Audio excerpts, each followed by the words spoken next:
Okay, welcome back to the Investigative Journal on this April 19th, 2016 day on our calendar. I'm your host, Greg Anthony, and you're listening to FirstAmendmentRadio.com. You can listen to my show every evening from 6 p.m. to 7 p.m. That's on FirstAmendmentRadio.com, or they play the show at 11 a.m. Pacific Time. And if you can't listen to those two shows, go to my website at arcticbeacon.com. It's been there for the last, 12 years. And for the last 10 years, I have been pounding on this story regarding the Vatican-led New World Order. And how people have caught on to many, many things regarding let's call it the New World Order today, although I like to refer to it as the Old World Order. And I find that most people are getting their information, how they basically change their system of beliefs, is they first get acquainted with it on the big bad internet. Now, my story was a lot different. I didn't get acquainted to the New World Order in cyberspace. I got acquainted to it in the flesh, right there before my eyes, as I worked in the belly of the beast, worked near the belly of the beast for 7 years. And luckily, I'm still here, because if you go back to a story that appeared in May of 1982, you will see that I was almost a victim of terrorism. Yes, I'm not one of those stage play actors they use here when they do the Oklahoma City bombing and when they do all these false flags. No, I was a real live human being walking into a newspaper that I worked for in Rome and missing death by 7 seconds. Yes, the terrorist organization that claimed to put the bomb in the newspaper, the American newspaper in Rome, Italy. It happened in May of 1982. You can go to UPI and Google it on the internet. American newspaper bombed May 1982. And you can read down a bit and you'll see my name right there. And I was almost the victim. I was one of 2 people in the building at the time, as the bomb went off quite early. And I had just opened up the office and walked through the hallway, took 7 steps down, and boom, 2 kilos of dynamite explode. That whole hallway was blown out, and I would have been blown to smithereens. You don't hear that word much anymore, smithereens, do you? I had to use it. But I'd have been blown to bits. And 7 seconds, or 3 seconds, or 5, I've wondered exactly how many seconds it was. It was right around that. I'm just thinking, wow. I'm looking back on it, and I can kind of laugh now, but it was quite interesting and serious when it occurred. Now, I wasn't hurt very badly because I was protected by the building's foundation, or the first floor foundation. I was underneath, and those buildings back there are built with huge bricks and rocks. I mean, it's an old building, but it was very sturdy. If I was in one of those flimsy buildings that we build today here in America, I'd have been gone. But anyway, that got me started. Well, before that, I had been covering the Vatican, and it's always good to, why I want to discuss this today is that I was going through, on the internet, you go through a lot of different stories, and I like to read stories of how people find out about the big bad beast, or the New World Order, the Illuminati, whatever. And I find the stories quite interesting, but all of them seem to resonate in the same manner. They are curious. They just feel like something's not right. So they start researching on the internet, and they run across all these wild stories. And then they start going, that can't be true, that can't be true. And then they start thinking, well, maybe it can. And then they get into an obsessive mode and do nothing but research this stuff, and then come to conclusions. And many people go off in many different directions. And one of the things I wanted to talk about, was how that all of these things that you're looking at can be really simplified down to really the source. Now, for example, today's 19th of April, the New York primaries are going on. We're appointing a new king or dictator in November, and then he takes the throne in January. And I look at this, they've got a great stage group of actors up there this year. They really put on a show this year with these elections. They're getting really good at this. Every 4 years it gets a little bit more Hollywood, a little bit more palatable for people to, people are bored with the issues. They don't want to hear about, how their country's going to hell in a handbag because of the Federal Reserve banking system. And if I ask 9 out of 10 people today at the grocery store what the hell the Federal Reserve is, they'd all say something, well, it's a federal agency and controls our banking. Well, it's not. It's a central banking system, and it's foreign banks, it's private banks that are controlling your money. And they're charging you interest. They just print it up. It has no value. And the system is central banking system. Guess who thought of that in the beginning? It was the Jesuits way back when. And in fact, if you don't think they own a lot, they remember the Bank of San Francisco that turned into Bank of America? You can bet that the Vatican has controlling interest of the Jesuit order and the Vatican, and they hide it through all of these different corporations, and but they own controlling interest in that bank, and you would be surprised the amount of money they've invested, and they're collecting off this country. They're one of the bigger landowners in the country. They don't pay taxes. Heck no. That's because, the Pope says he's God on earth. Now you think, if he was really God on earth, he'd want to pay his fair share, right? And he's going around now saying that he has to. One of the things about the New World Order right now is they want to distribute wealth equally. They say we in America have had it too easy. We've had it too good. We've got too much. You've heard this little. I'm seeing it now play out right before my eyes. In Los Angeles, in Venice Beach, I used to live there, near there, in Marina del Rey years ago when I was in law school. And now they've got huge homeless problems there. It wasn't too bad when I was there. But now they're complaining they got thousands of people in Venice on the streets, sleeping in the galleys, taking up empty lots. So what they're trying to do is start building these little houses, little apartments. And they're encouraging not only homeless people, but people to realize that rents have gotten out of control in Los Angeles and San Diego and all these places. And you can no longer afford a one-bedroom apartment, so they're going to start building these little cubby holes, like 250 square feet. And that's what people are going to live on. They're going to sleep up above in a little thing, and then they're going to have a little kitchen, just enough place to park your butt. And that is going to be the standard of living. It is incredible. While they waste billions of dollars on wars that they orchestrate. Now, if you go back to my shows, you can see I've pieced this whole story together. And my beginnings of it weren't in the internet. We didn't even have the internet when I learned about the Vatican. We didn't have that. No, there was no internet. There aren't even cell phones. No, we had to make calls from telephones. We had to actually talk to people. We'd have to go into libraries to get information, the old-fashioned way. But you actually meet people. You actually see things with your own eyes, and that changes the perspective. And so when I was in Rome, I went there not knowing a darn thing about this church. I grew up in it as a Catholic. I went to Catholic boys' high school. I went to grade school. And like many Catholics, after that, I said, the hell with it, But in my life, it made a turn happen. You always remember back things that change your life, right? Change the course and direction of your life. And if you think about it, each one of you now think about it for a second.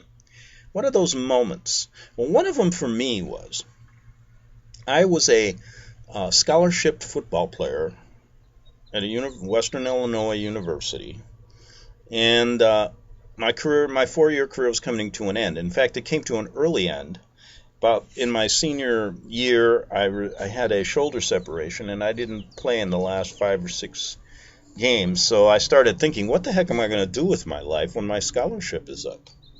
I have been playing football for 4 years. I was one of those college jocks. Basically, I took English classes and then PE classes. Oh, outside of I majored in English for a while, and that was because I did like to read. Uh, there was no internet to read on. You had to actually read a book. And but I also took PE as a minor. Taking like African dance, things like that. Things that they put jocks into so you make sure you get yourself through school because you're too busy worrying about football, right? And that's a year-round job. So when my career came to an end, I said, what am I going to do with my life? So I had this idea and how it happened was this. I was, of course, an English major. You must have some idea you like to write. Well, I had a good friend, and his name was Walt Doolin. He was an older man in town, and owned Walt's Tavern. And that's where all the ball players used to go, and he became a really good friend. I knew him for years, and one day he didn't show up, and Walt passed away. And it really affected me because he was really a good guy, and I loved talking to him. And he would give us advice about how to stay out of the war in Vietnam. That was the Vietnam period of time. And I can remember we were all huddled up in Walt Doolin's Tavern the night they had the first lottery, when they were trying to get boots on the ground and kill American boys. That's what they wanted to do. They wanted to get all of us that were 18 then, as many of us over there in those rice paddies, and knock us off. And they did a pretty good job. So they had to figure out how to do it, because people just weren't too fond of this war. They weren't as good back then at presenting the propaganda war, the picture of, how they do it now in the military. Man, they make it sound like, it's a glorious job. Back then, most people didn't want to go. Hey, I ain't going to that. I have no idea why they're fighting there. I have nothing against the Vietnamese people. And this idea of freedom, to protect freedom, is bogus. Many people felt the United States had no reason to be there, and many of the young people were in the same way. Many were going off to Canada, refusing, and all the rich kids were getting their fathers, the political fathers and all these rich fathers, they were getting deferments, so they didn't have to go. So they had to figure out a way. And basically what happened is they had a lottery, and everybody gets a number depending on your birthday. So my birthday was September 11. Yep, I was born on 9/11. And so you're waiting there, and they're going to I had a long wait because they start in January 1, And you got a number. And you knew at that time, they told you in the beginning, they were drafting anybody that had 195 or below was going. So you were saying, oh my God, I need 196 or above here. And so we're all in Walt's Tavern, bending our elbows. And by the time it got to September 11, probably wouldn't have mattered what. I didn't even know what number came up. Jokingly. But anyway, September 11th comes up, and the number comes up I think it was 152 or 156. And I said, oh boy, I'm going in. And then many things happened. I thought, well, should I, I'm a freshman in college. I want to play football here. I got a scholarship. I don't particularly want to go over there and fight in the rice paddies. Doesn't sound like too much fun, a vacation I'd like to take. So I said, well, maybe I should go to Canada. And then I said, that defeats the purpose as well. I mean, then I'm going to have to run over there. I'll never be able to get, I didn't like Canada. It's too cold up there, It's cold enough in the Midwest. So I said, that's out. I'm not running from this. I got to figure out a way. And I'm thinking, I got to figure out a way to get out of this, but I couldn't. So, within a number of days, I get my notice to go take my physical in Chicago. So I go, And I decide, well, you know what? As I'm walking around waiting to go to Chicago, I had like a week. I'm seeing all of these recruiters in the student union. And there were Navy guys, there were Air Force, blah, blah, blah. So I decided, you know what? If I'm going, I'm going to go all out. So I don't like, at the particular time I didn't want to go and be on a boat. It's funny, I ended up in boats. But anyway, I said, Air Force sounds like something I could do. You know, wouldn't mind flying one of those helicopters or one of those planes and stay out. I don't want to get my feet wet in those rice paddies. So I went to the guy and I told the recruiter and I told him my story and he said, well, yeah, you can sign up and then you can go. You can bypass the army and go. And I said, well, listen, I'll go take this physical, see what happens. And then I said, well, when do if I pass it, when do they take me right there? They said, no, there's usually a 6 to 8 week delay till they get your orders, and then you go to boot camp. So I said, okay, let me go do that. I'll go take the physical, and then I will come back because I didn't really want to sign up at that particular point. So I go take the physical, pass. And there were a lot of guys in that line, I remember, they were trying to figure out ways not to pass, trying to get a cardiac arrest in line or something, breathing really hard, breathing on their thumbs so they could pass out or something. I don't know, that was one kid was trying that. Another one was so drugged up, I think they made him, I remember this guy, they said, listen, they put him in some kind of drug rehabilitation thing for 2 days. Then he took his physical. So he didn't beat the system. So anyway, there are all different kinds of people trying to get out of it that way. So I went in. I figured, if I play football, I imagine I'm going to pass this.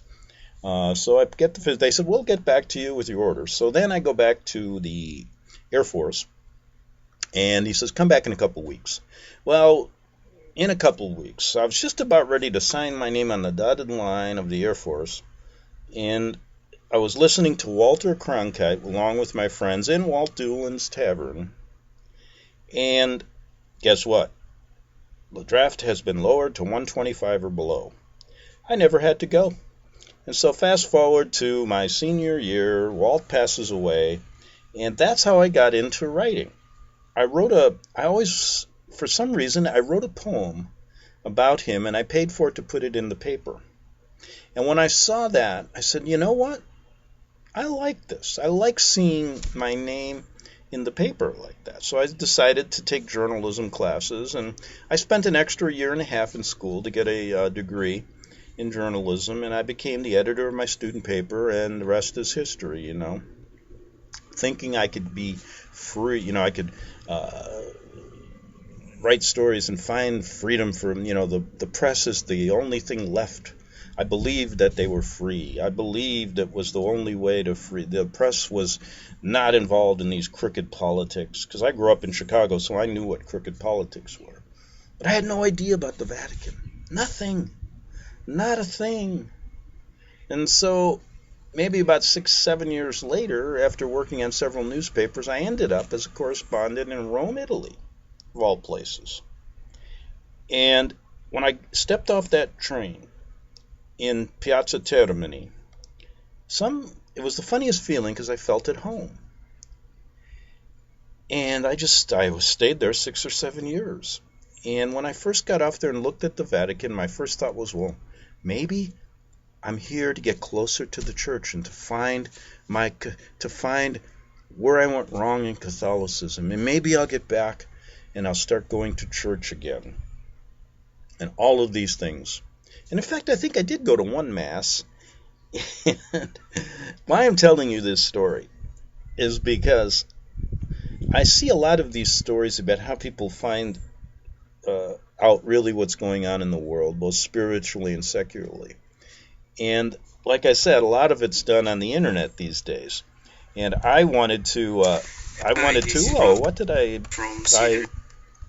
hit some button here, sorry if you heard something there. And some of them are through personal experiences, of course, but many are just through what they read on the internet. So my story was completely different, because, like I said, we didn't even have the internet. So anyway, I start doing stories, and all of a sudden I start finding out the hard truth. about this organization. And that was even before I was almost blown up by them and figured out that this was a part of Operation Gladio, which I talked about, and that it was an inside job. Probably CIA operatives got in there and put the bomb there. They had to know there were only going to be one or two people in the... They maybe just wanted to kill one or two people. They could have put it in there in the midday and killed a lot, or they could have put it in at 3 in the morning in that newspaper and killed no one. So I guess I was going to be one of their victims. Well, I made it. And I researched it, and I found out what Operation Gladio was about. And I found out the CIA, the Vatican, and they all worked together. And they all were creating this terrorism in Italy as a regional terrorism, which is the precursor to what's going on in global terrorism today. They're funded the same way through Operation Gladio and the poppy fields, first in Burma and then in Afghanistan, and then selling it to people and then collecting the money and using it for wars, and the Vatican being the money laundering bank. And they're getting like 15% of all the illegal money going through there, so then they can launder it and it goes out and it's clean, right? Let me give you a hint, it's still dirty. But you try to figure out what's going on in the Vatican Bank. There's no oversight. They're a city-state. They've got it made in a shade, so to speak. And Thursday, by the way, I'm going to have John Levy, an attorney who has fought the Vatican in many cases, and the Vatican Bank, and you'll find we'll relive some of his stories. One law case you can go to is Alprin v. Vatican Bank, and we'll go back and talk about that. But he'll be on to talk about some of the things he's doing still, some interesting law cases he has. Now, getting back to this discovery of where the real stories are and the real truth behind the New World Order, all you got to do is walk right down to Rome and go right up those steps in the Vatican, and there you go. There's the center of it all. There's the head of the snake that needs to be cut off. But it never seems to get there.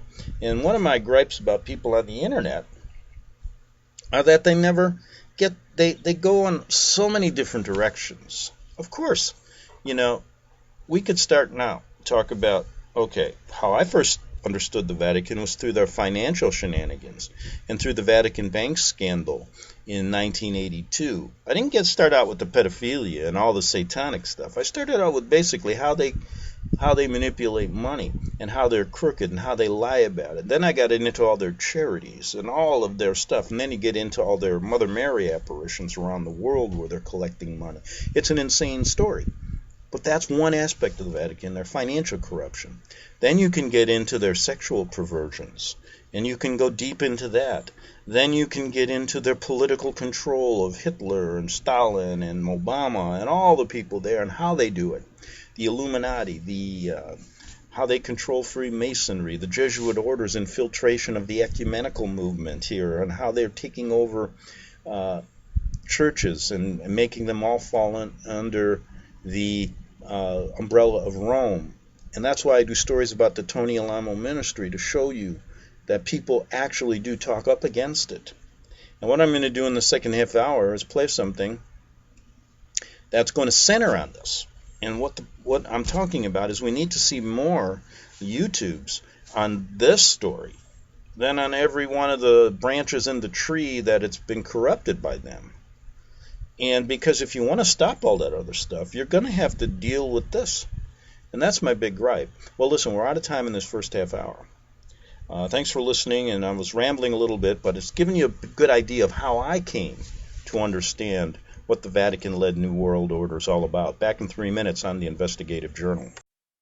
Visit crosstheborder.org, CROSS, crosstheborder.org, to get your print, EPUB, or PDF version of the book, The Rapture Will Be Canceled. That's crosstheborder.org. I know you all want answers, and believe me, so do I, and I'll do my best to get them. Despite Nicolas Cage's promise to do his best to get left behind rapture answers for us, don't hold your breath. Not everyone believes Left Behind is true prophecy. Some may even regard as conspiratorial the mainstream re-release of the Left Behind movie with actor Nicolas Cage portraying the main character, as an attempt to further reinforce in the minds of all this perception of false prophecy, in order to condition the masses for the play about to begin. If you want true Bible prophecy answers, get the book, The Rapture Will Be Canceled. The author exposes the Latin rapture origin, the 7-year tribulation deception, true Bible revelation of Daniel's 70 weeks, the abomination of desolation, the restrainer, America in the Revelation, the image of the beast and the mark of the beast, and the truth about God's chosen people, and so much more about Bible prophecy. This book will shatter the left behind paradigm of future events. Get the book, The Rapture Will Be Canceled. Visit crosstheborder.org, CROSS, crosstheborder.org, to get your print, EPUB, or PDF version of the book, The Rapture Will Be Canceled. That's crosstheborder.org.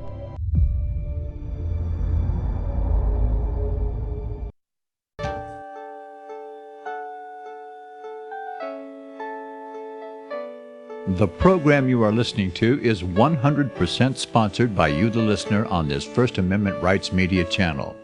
You will notice that there are few commercials on this radio network. There's a good reason for that. Corporate advertising dollars come with strings that limit program content. So without your help, these programs cannot continue on internet or our several affiliates. If you benefit by the educational law programs, we ask you to give. If you are admonished or nurtured by the Bible and ministry programs, we ask you to give. If some voice a cause that you are passionate about, we ask you to give. If you believe in any of these, we ask you to support them as you would a missionary on a continual basis, as if giving a tithe for missionary radio. These programs are not commercially viable and must be supported by those faithful to the cause of truth. Look for the button to sponsor your favorite programs at our listen and schedule pages on the internet. Then, when you subscribe, we will send you the last quarterly MP3 CD of that program immediately, and continue to do so with each new quarter. We will also give you unlimited archive access to all of our programs. We're asking you to give much less than a tithe, so that you may also send support directly to a particular program host, cause, and anywhere else the Spirit may lead you. Do all to the glory of our God and Creator, for His holy nation, the only kingdom that will last forever. Thank you for listening.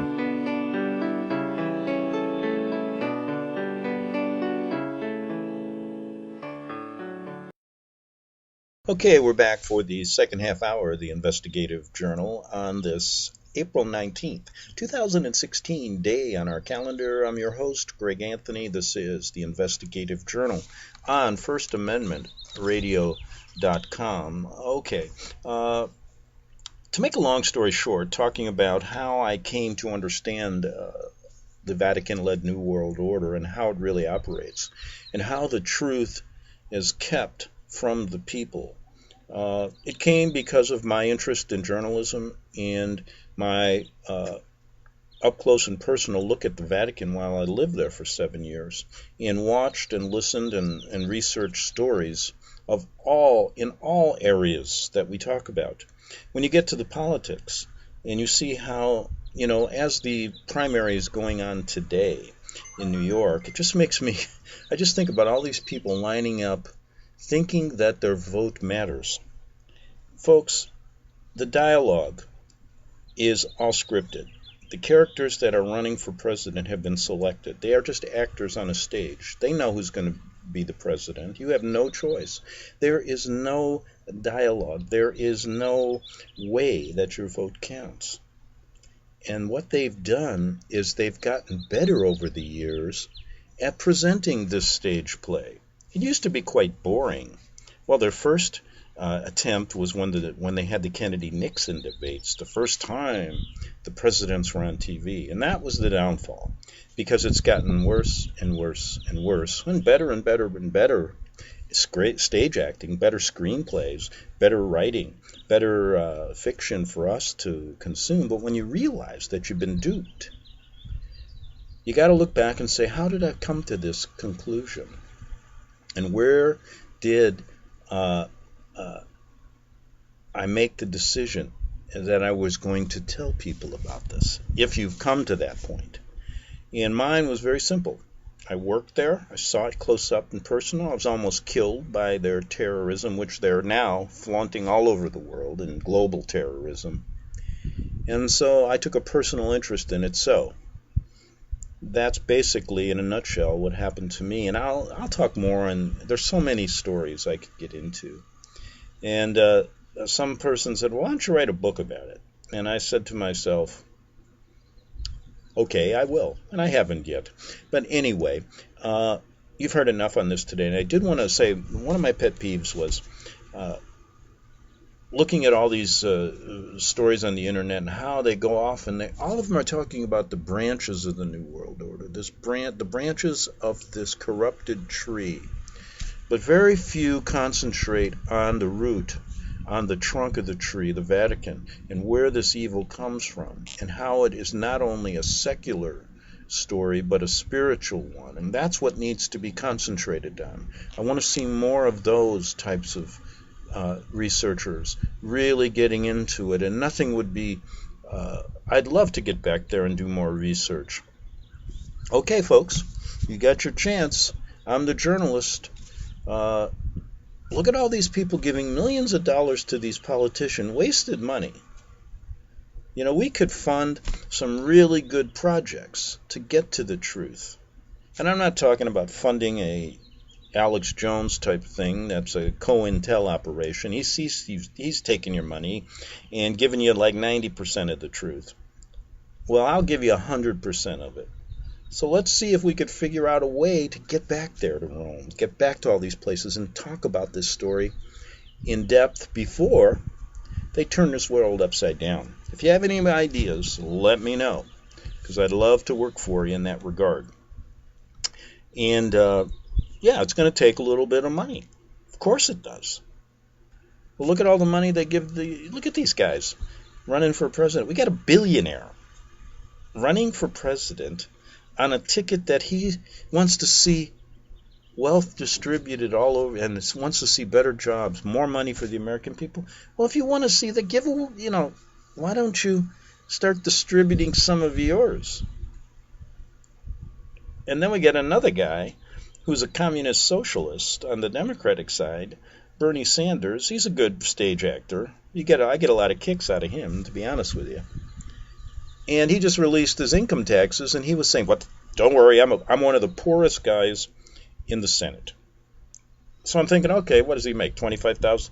His tax returns last year were 200 and some thousand. That's not bad. I wouldn't mind making 200 grand. How many of you out there wouldn't mind that? Is that, and he's acting as if he's poor. And he wants to redistribute all the wealth. Well, let's start with you. You got 200 grand. Give me 100 and I'll go research the Vatican and tell you the truth about it. Instead of spending the money, he was just there talking to the Pope. What was he doing there in Rome? It's just a joke. And so they've got it really covered this year, though. I mean, they've gone from one extreme to the other, and they got good stage actors up there playing these roles to make you believe you got freedom when you don't. And like George Carlin said, it's a club and you're not in it. But anyway, let me finish this off, because like I said, one of my pet peeves is all these people researching all these things on the branches of the tree, which is good, but you got to know first and research in depth the trunk and the head of the snake, and that's right in Rome. So yesterday I had in Bert Krantz of the Alamo Ministry, and go back to the show yesterday. I really liked it, and I think you get a lot out of it. Bert always presents some really good information, and he's the real deal, so to speak. And what I want to do is play a YouTube he did. I'm not going to get to all of it today. I'll play some tomorrow too. And hopefully the quality is okay.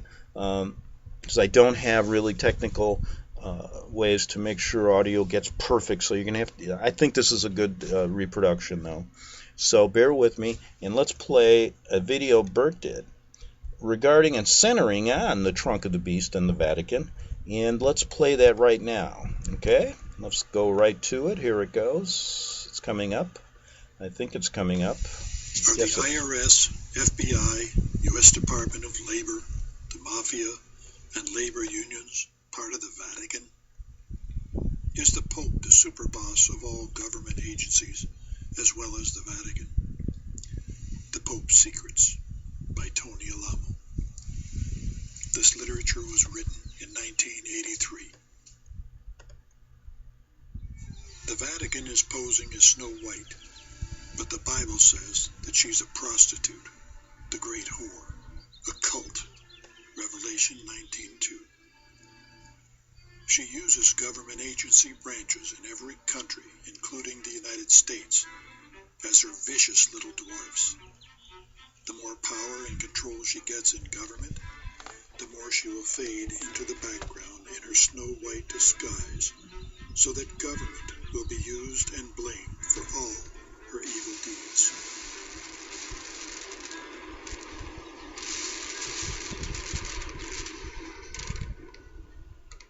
Reason: to enforce laws that harass, malign, destroy, and censor everyone and every idea that is not Roman Catholic, so she can sit as the satanic queen, the big whore.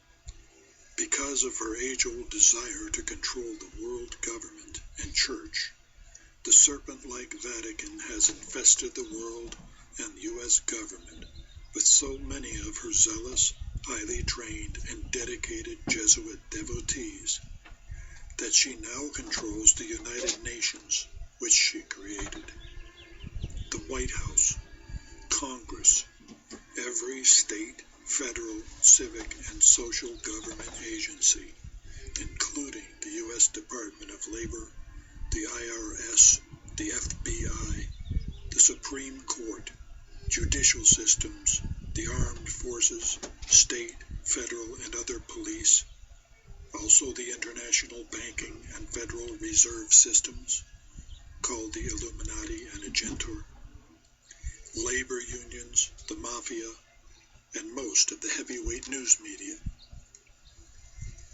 This cult, the Vatican, is very close to replacing our U.S. Constitution with her one-world satanic canon laws of death to the heretic, anyone who is not Roman Catholic. General Lafayette, President George Washington's most respected aide and general, prophetically stated, "If the liberties of the American people are ever destroyed, they will fall by the hand of the Roman Catholic cult's clergy." Today we see the climax of detailed plans given in excerpts from a speech given nearly 50 years ago in Australia by Roman Catholic Archbishop Gilroy. The Roman Catholic motto is "Ourselves alone for fellow Roman Catholics." We must defeat all heretics, non-Roman Catholics, at the ballot box.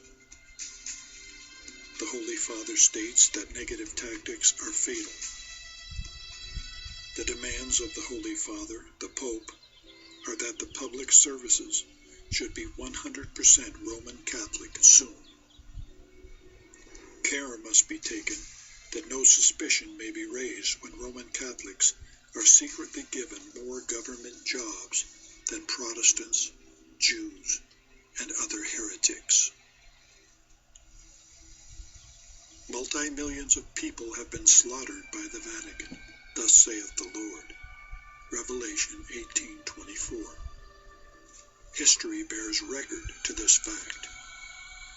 During the Roman Catholic Inquisition in Europe, 68 million people were tortured, maimed, and murdered by this huge sect. The St. Bartholomew's Day Massacre accounted for the butchering, of as many as 100,000 Protestants. Abraham Lincoln blamed the papacy for the Civil War in these words: "This war would never have been possible without the sinister and secretive influence of the Jesuits. We owe it to Popery that we now see our land reddened with the blood of her noblest sons." Lincoln added, "I am for liberty of conscience in its noblest, broadest, and highest sense, but I cannot give liberty of conscience to the Pope and to his followers, the Papists, so long as they tell me through their councils, theologians, and canon laws that their conscience orders them to burn my wife, strangle my children, and cut my throat when they find their opportunity." Because of Abraham Lincoln's many exposés of the Vatican, he was put to death, just as he foretold. Yes, assassinated by the Jesuits under Rome's instructions. The Vatican hasn't changed since Mr. Lincoln's time.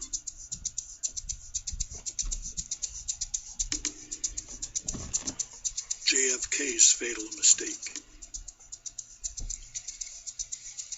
When John F. Kennedy was asked by the Vatican, "Are you going to go along with the Roman canon law or the U.S. Constitution?" Mr. Kennedy answered them by saying, "The U.S. Constitution." This was President Kennedy's fatal mistake.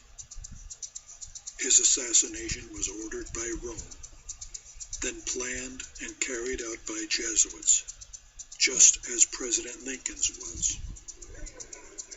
Anyone who knew too much about Mr. Kennedy's assassination was taken care of too.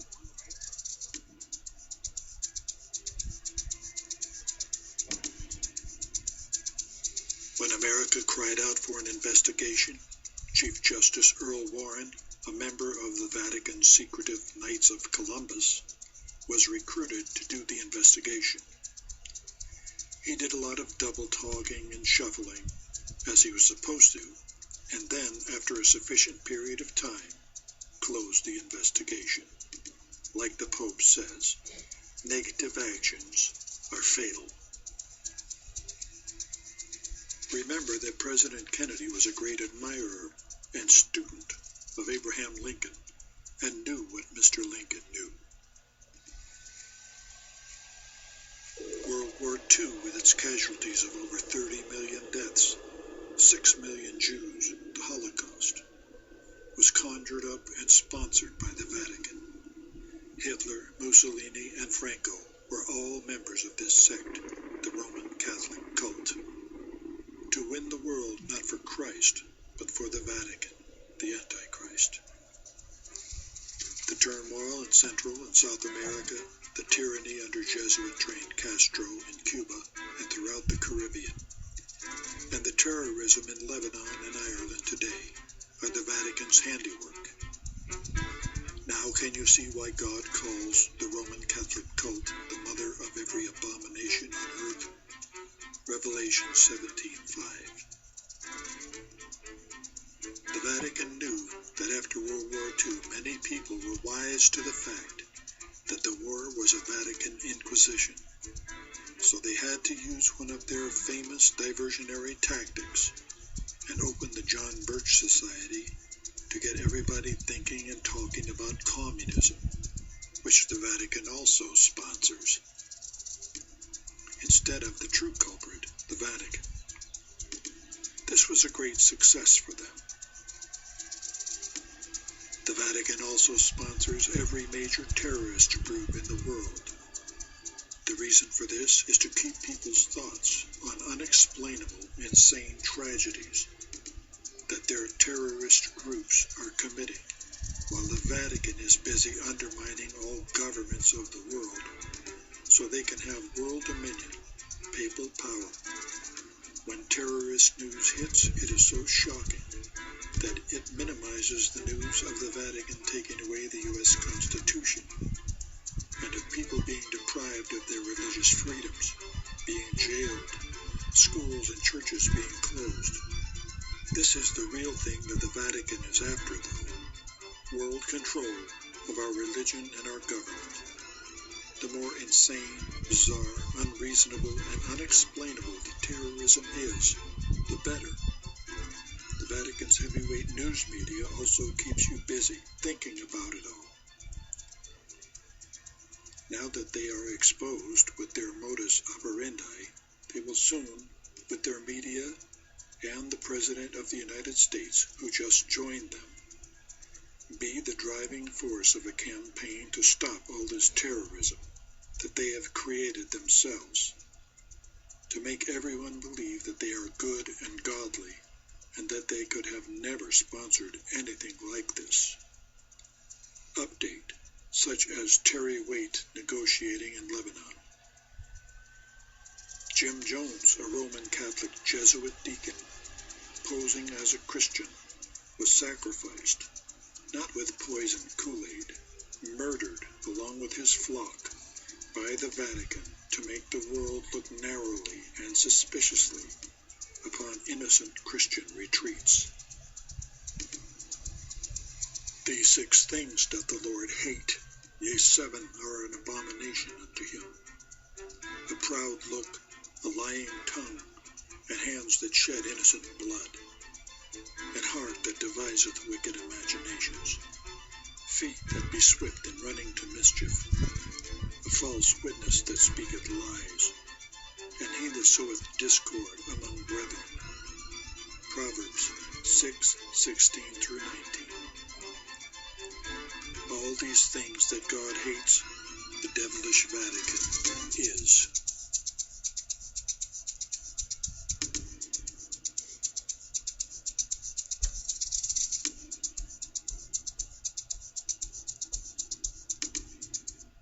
Did you ever notice that with the Vatican-controlled U.S. Customs and Immigration, we cannot get out of this country without going through the 3rd degree, searches, radar, etc.? But in the 1960s, when Jesuit Vatican-trained Timothy Leary led our nation's youth into drug addiction, immigration and customs seemed unable then, as they do now, to detect tens of thousands of pounds of narcotics and drugs entering into our once fair nation via the mafia, which launders all of its illicit, ill-gotten gain, all its black market money, through the Vatican. Maybe this is why President Abraham Lincoln said, "I see a very dark cloud on America's horizon," and that dark cloud is coming from Rome.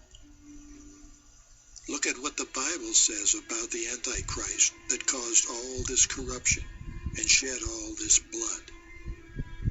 And I saw the woman, the Vatican, drunken with the blood of the saints and with the blood of the martyrs of Jesus. And when I saw her, I wondered with great amazement. Revelation 17:6. How much she hath glorified herself and lived deliciously, so much torment and sorrow give her. For she saith in her heart, I sit a queen, and am no widow, and shall see no sorrow. Revelation 18:7. These governments have one mind, and shall give their power and strength unto the beast. That is one world government, state and federal, civic and social government agencies included, powered by Satan, giving that power unto the Antichrist by carrying out her orders. Revelation 17:13. These are some of the very last signs in the Bible's book of Revelation, before Jesus comes back to earth again, and time shall be no more. God destroyed the world by water, Sodom and Gomorrah by fire and brimstone. On both occasions, God sent messengers preaching the forthcoming doom. Today, God in his infinite mercy warns all Roman Catholics, come out of her, my people, that ye be not partakers of her sins. and that ye receive not of her plagues. Revelation 18:4. If you are one of God's people, obey the word by coming out of her. Why? Because to not do so is disobedience, and disobedience is the same as witchcraft. Many Vatican, state, and federal government agencies, such as the IRS, OSHA, and the U.S. Department of Labor, along with labor unions, have wonderfully destroyed the economic backbone of our country by harassing and forcing hundreds of businesses and industries into bankruptcy and out of business. This leaves millions of Americans out of work and hungry, while Vatican-run enterprises are not harassed at all, but they flourish because they run the government agencies. Look at what God says about the Antichrist when he will be thrown into hell. They that see thee shall narrowly look upon thee, and consider thee, saying, Is this the man, the Antichrist, that made the earth to tremble, that did shake kingdoms, that made the world as a wilderness, and destroyed the cities thereof? Isaiah 14:16 and 17. Feds okay Vatican slave labor camps. Just one of the Vatican's many multi-billion-dollar enterprises is their liquor and wine slave labor camps, which have no labor problems whatsoever because they unlawfully use free labor, thousands of Roman Catholic monks. These federal government agencies will not allow anyone else to enjoy the same privileges of volunteering our labor to God, our Father, and our Savior, the Lord Jesus Christ, because we are all heretics, non-Roman Catholics. Okay, I'm going to take a break there and come back and finish it up tomorrow on the Investigative Journal. We ran out of time, and I want to thank Bert Krantz for that narration. Back tomorrow on the Investigative Journal. Good night and have a pleasant evening. Since the beginning of time, kings have sought it, nations have fought for it. It has been traded, it has been borrowed, it has been purchased, it has been stolen. There's a reason for it. To secure the blessings of liberty to ourselves and to our posterity, invest with the security of gold and silver. Call Discount Gold and Silver Trading at 1-800-375-4188 or visit discountgoldandsilvertrading.net. Listen to Financial Survival with your host Melody Cedarstrom right here on FirstAmendmentRadio.com at 4 p.m. Eastern or 1 p.m. Pacific Time. Visit discountgoldandsilvertrading.net or call Discount Gold and Silver Trading at 1-800-375-4188. Toll free 1-800-375-4188.